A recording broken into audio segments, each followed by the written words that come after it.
तो हमने बात की यहां पे कंप्रेसिबिलिटी की।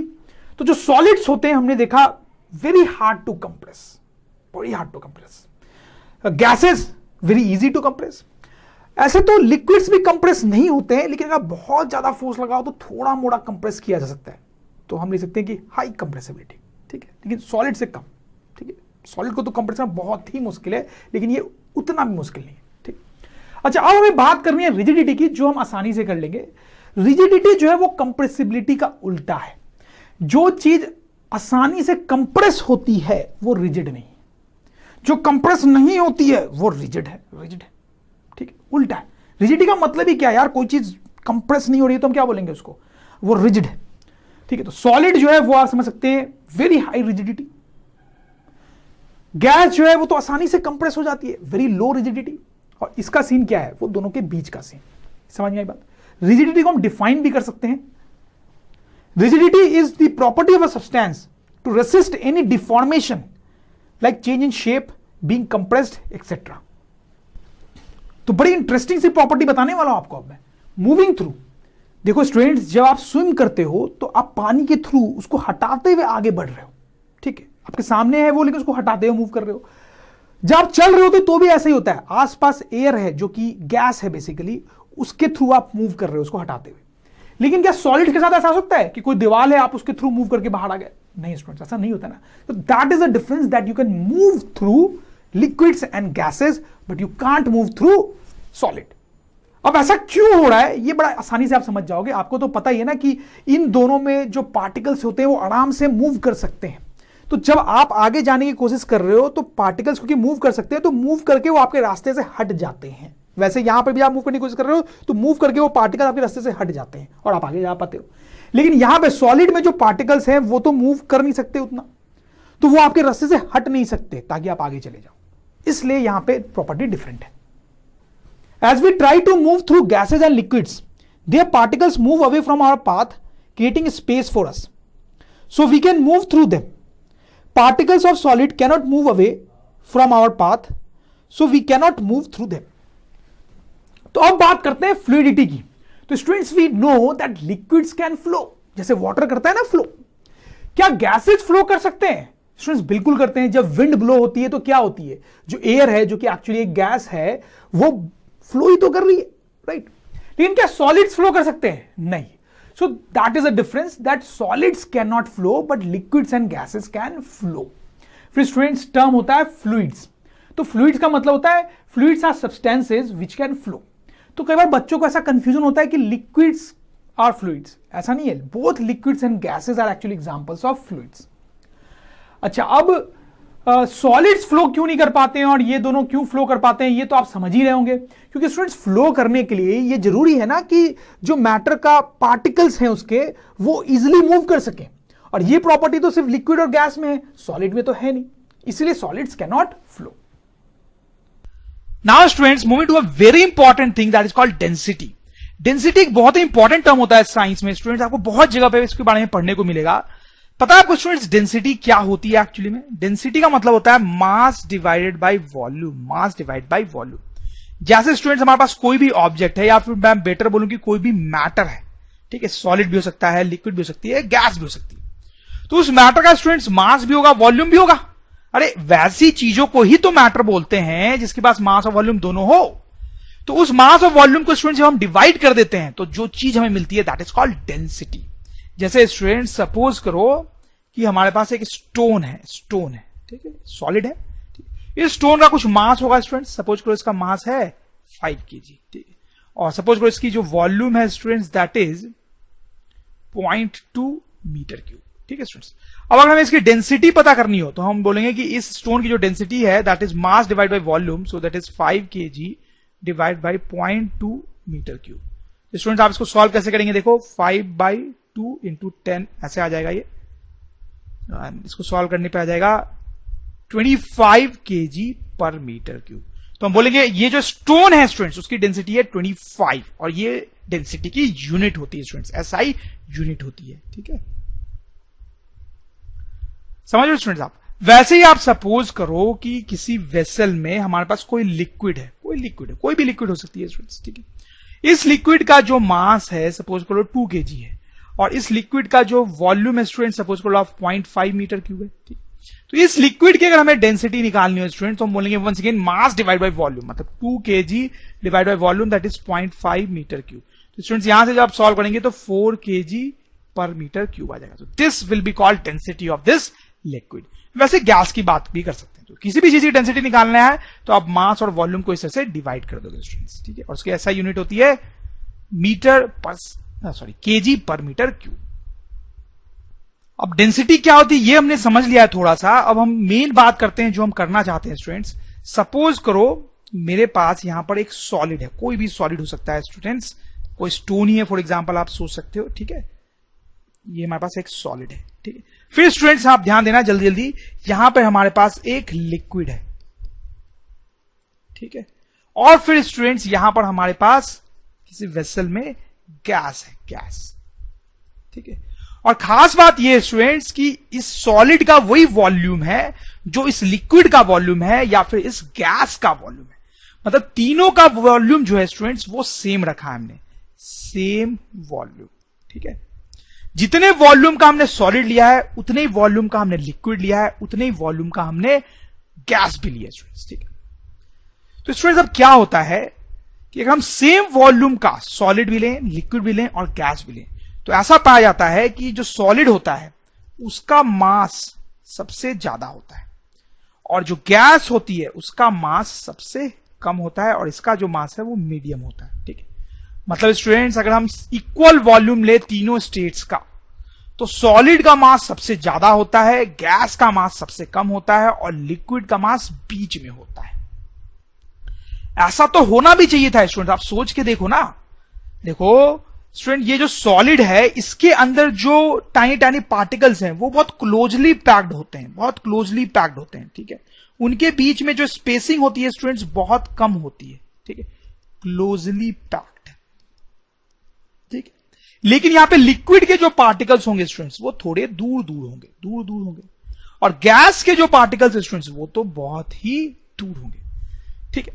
तो अब इतने ही वॉल्यूम में यहां पर बहुत सारे पार्टिकल्स हैं इसलिए मास बहुत ज्यादा है क्योंकि हर पार्टिकल का अपना मास होगा। यहां पे थोड़े कम पार्टिकल हैं स्टूडेंट्स लिक्विड में इसलिए मास कम है। अब यहां पे उतने वॉल्यूम में और भी कम पार्टिकल्स हैं तो मास और भी कम होगा। तो रीजन समझ में आया स्टूडेंट्स आपको यहां पे मास क्यों ज्यादा था? क्योंकि हमें बहुत सारे छोटे छोटे पार्टिकल्स हैं। इसका मास सबसे कम क्यों था? क्योंकि यहां पे बहुत ही कम पार्टिकल्स हैं स्टूडेंट्स, ठीक है। अब देखो स्टूडेंट्स, अब अगर हम डेंसिटी की बात करना चाहें तो देखो स्टूडेंट्स यहां लिखता हूं मैं, डेंसिटी का फॉर्मूला है मास डिवाइडेड बाय वॉल्यूम, ठीक है। तो तीनों केस में जो वॉल्यूम है वो तो सेम लिखा है। तीनों केस में हम डेंसिटी निकालना चाहते हैं तो तीनों के लिए वॉल्यूम तो सेम रखेंगे, यहां पे वॉल्यूम तो सेम रखेंगे। लेकिन जब मास रखने की बारी आएगी, मास रखने की, तो इस केस में मास सबसे ज्यादा रखा जाएगा, सबसे ज्यादा रखा जाएगा, ठीक। तो इसका मतलब क्या है स्टूडेंट्स? तीनों केस के लिए हम वॉल्यूम सेम रख रहे हैं लेकिन सॉलिड के लिए मास बहुत ज्यादा रख रहे हैं। इसका मतलब डेंसिटी भी जो है वो सॉलिड की बहुत ज्यादा आएगी। तो सॉलिड की जो डेंसिटी होती है वो बहुत ज्यादा होती है। अब गैस की जब हम बात कर रहे होंगे तो वॉल्यूम वही रख रहे होंगे लेकिन यहां पे मास बहुत कम रख रहे होंगे, मास बहुत कम रख रहे होंगे गैस के लिए, तो डेंसिटी भी कम आएगी, तो डेंसिटी भी कम आएगी स्टूडेंट्स, ठीक है। और यहां पे आप समझ गए होंगे कि डेंसिटी मीडियम आएगी, ठीक है स्टूडेंट्स। तो this is what we wanted to see कि सॉलिड जो होता है स्टूडेंट्स उसकी डेंसिटी बहुत ज्यादा होती है, बहुत घना होता है, वो घना होता है, ठीक है। गैस जो होती है उसकी डेंसिटी बहुत कम होती है और लिक्विड की डेंसिटी दोनों के बीच में होती है। तो ऐसा कुछ होता है स्टूडेंट्स। और ऐसा क्यों है स्टूडेंट्स वो तो आप समझ ही गए होंगे, फिर भी हम लिख भी सकते हैं उसको।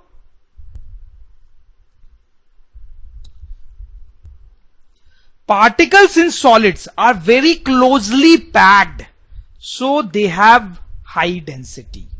In gases, there is plenty of space between particles, due to which density is less. चलिए स्टूडेंट्स एक छोटा सा इंटरेस्टिंग एक्सरसाइज करते हैं। यहां पे कई सारी चीजें हैं आपके पास, सॉलिड्स भी हैं, इनमें लिक्विड्स भी हैं, गैसेस भी हैं।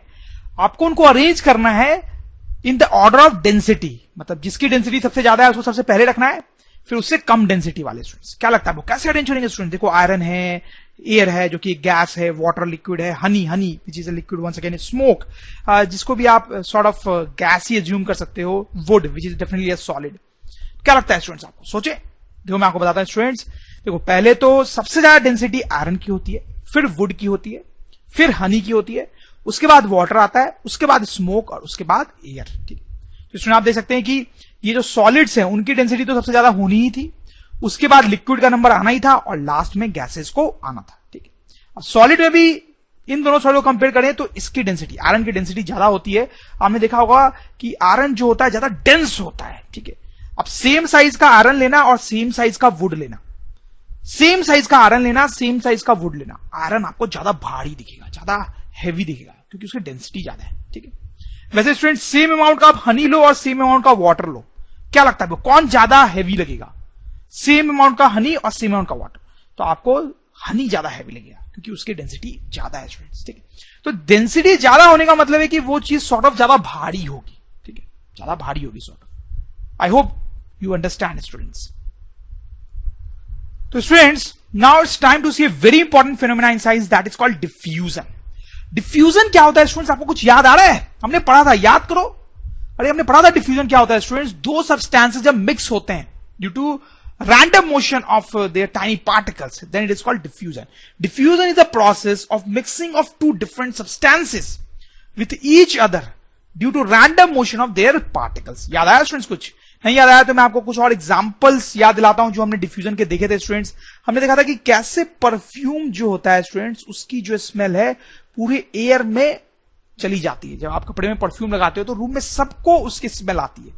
ठीक है, तो वो डिफ्यूजन का एक एग्जांपल था स्टूडेंट्स। हमने देखा था कि कैसे इंक जो है स्टूडेंट्स वो वाटर में डिफ्यूज होता है और वाटर का कलर जो है वो इंक जैसा हो जाता है।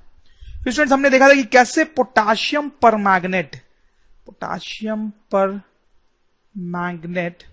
या फिर कॉपर सल्फेट जो है वो वाटर में डिफ्यूज होता है। याद आ रहा है स्टूडेंट्स? नहीं याद आ रहा है तो आप पीछे वीडियो में जाके देख सकते हैं स्टूडेंट्स। यहां पर स्टूडेंट्स हम देखें तो परफ्यूम तो एक लिक्विड होता है स्टूडेंट्स, तो वो एयर में डिफ्यूज हो रहा है, मतलब लिक्विड और गैस का डिफ्यूजन हो रहा है। यहां पे इंक लिक्विड है, वाटर भी लिक्विड है, मतलब लिक्विड और लिक्विड का डिफ्यूजन हो रहा है। यहां पे पोटासियम परमैंगनेट या कॉपर सल्फेट सॉलिड है और वाटर लिक्विड है, तो सॉलिड का लिक्विड में डिफ्यूजन हो रहा है स्टूडेंट्स। तो स्टूडेंट्स आप देख सकते हैं कि डिफरेंट फॉर्म ऑफ मैटर्स जो है वो एक साथ आपस में डिफ्यूज हो सकते हैं। डिफ्यूजन के कुछ और एग्जांपल्स भी स्टूडेंट्स हम यहां पे देख सकते हैं। देखो, diffusion of bromine in air.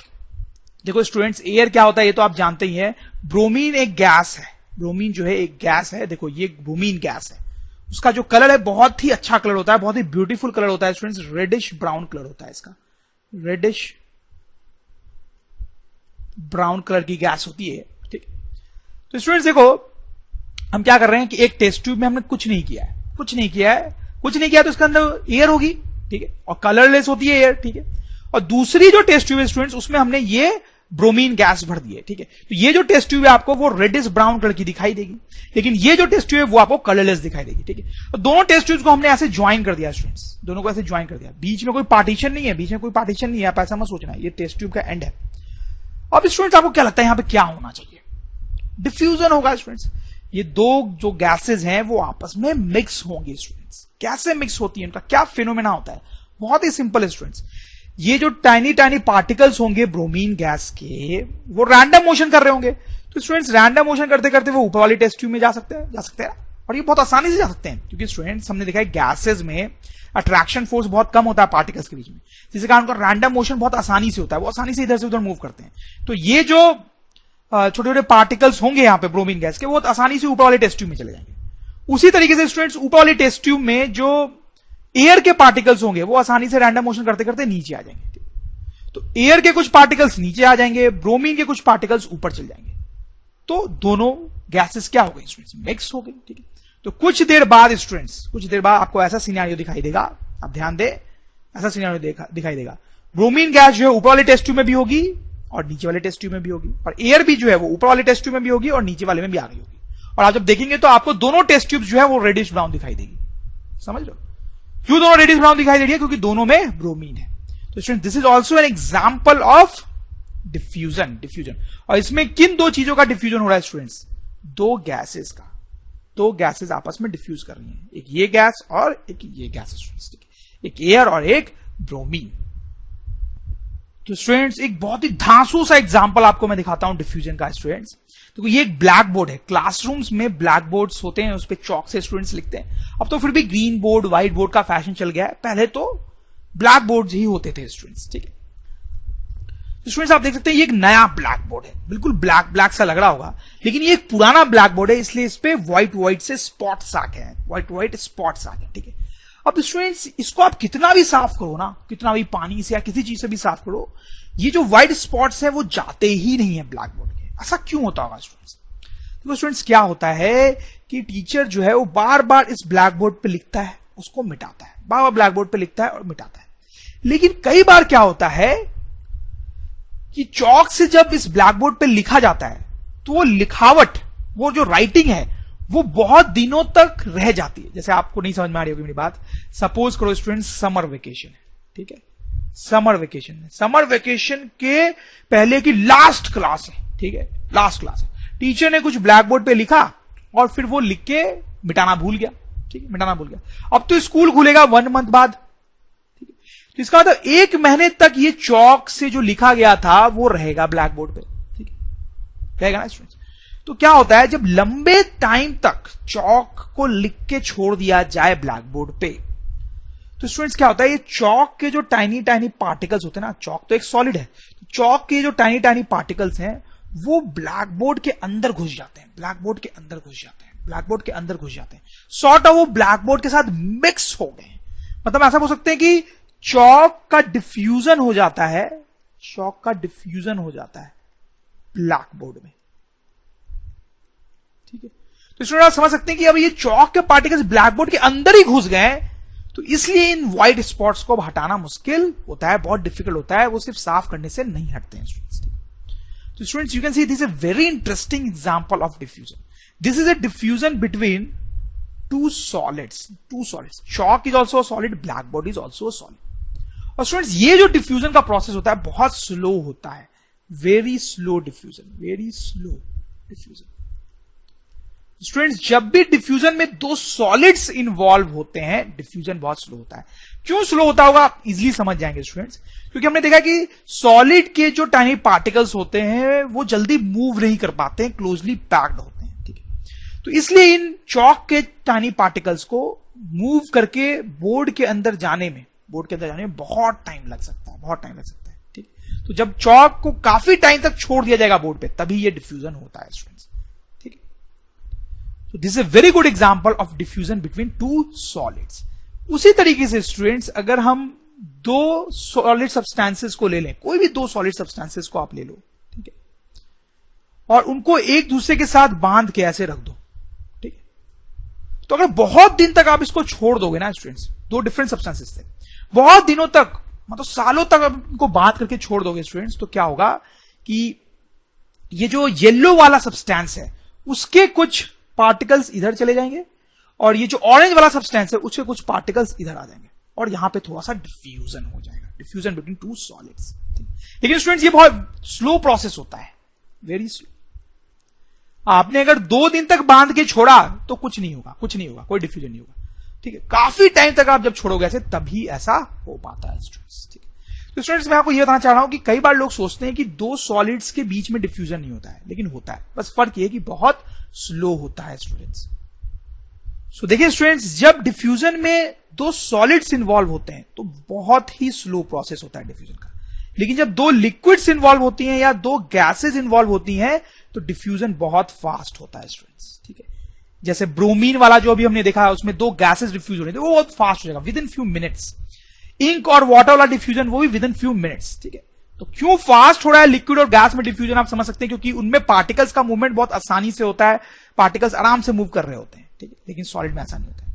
In fact students, कोई सॉलिड भी अगर लिक्विड के साथ डिफ्यूज हो रहा है या फिर कोई सॉलिड गैस के साथ भी डिफ्यूज हो रहा है तो वो भी आसानी से हो जाता है। हमने देखा था कि पोटाशियम परमैंगनेट लिक्विड में डिफ्यूज होता है, वाटर में डिफ्यूज होता है, तो वो भी फास्ट ही होता है। हाँ, 2 लिक्विड्स के बीच में डिफ्यूजन ज्यादा फास्ट होगा, और एक सॉलिड और एक लिक्विड के बीच में डिफ्यूजन उससे तो स्लो होगा। वैसे एक सॉलिड और एक गैस के बीच में डिफ्यूजन स्लो होगा कंपेयर टू 2 गैसेस के बीच का डिफ्यूजन।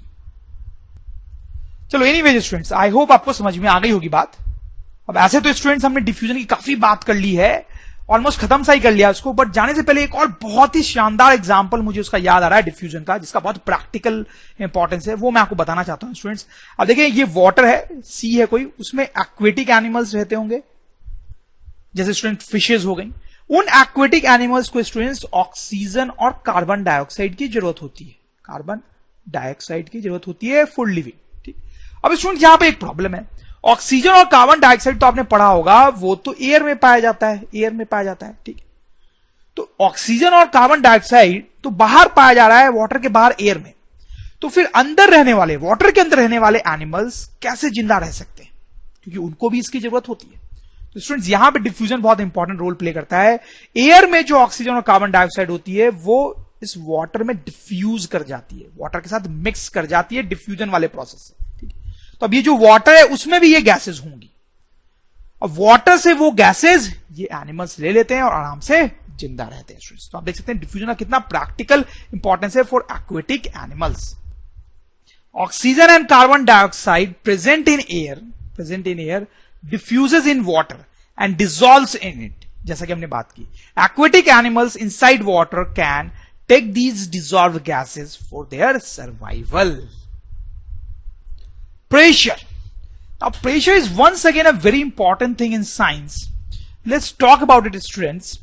अब देखो ये कंटेनर है स्टूडेंट्स, उसमें हमने गैस फिल कर रखी है। तो जैसा कि हमने बात की है स्टूडेंट्स, गैस जो है पूरे कंटेनर में फैल जाएगी, और गैस में बहुत सारे टाइनी टाइनी पार्टिकल्स होते हैं स्टूडेंट्स, और ये जो पार्टिकल्स होते हैं ये घूमते रहते हैं, कोई काम नहीं है इनको, घूमते रहते हैं, रैंडम मोशन करते रहते हैं। ये पार्टिकल्स जो सारे के सारे रैंडम मोशन करते रहते हैं।